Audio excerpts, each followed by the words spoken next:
Mga kapuso, ninakaw saka isinanla ang hindi bababa sa 8 motorsiklong natagpuan sa isang bahay sa Camiguin. Narito ang aking eksklusibong report. Kasama ang mga nawalan ng motorsiklo, pinuntahan ng PNP Highway Patrol Group ang residential property na ito sa isang bayan sa Camiguin. Dito nila natagpuan ang hindi bababa sa 8 motorsiklong nirentangay kamakailan lang. Nag-file po sila ng court in relation doon sa nag-rent. Humarap sa mga pulis ang may-ari ng bahay at nagpaliwanag na isinanla lang umano sa kanya ang mga motorsiklo, hindi raw niya alam na nakaw ang mga ito. Agad niya rin itong isinuko sa mga pulis.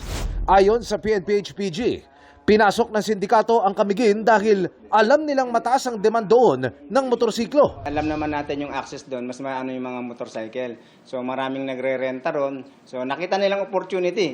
Ayon sa isa sa mga natangayan ng motorsiklo, magaling bumoka ang suspect na nakausap niya. Ang sabi po nila is may daw sila mag-anak na galing abroad, tapos magtutur po dito sa Camiguin. Yung sabi po nila is 1 week lang daw. So sa halip na gamitin, sinanla po. Yes po.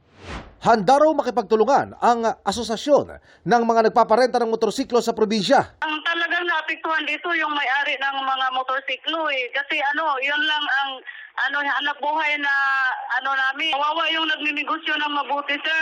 Ginaganyan lang nila. At large, ang 4 na babaeng nasa likod ng rentangay pero sila'y kinasuhan at pinasampina na.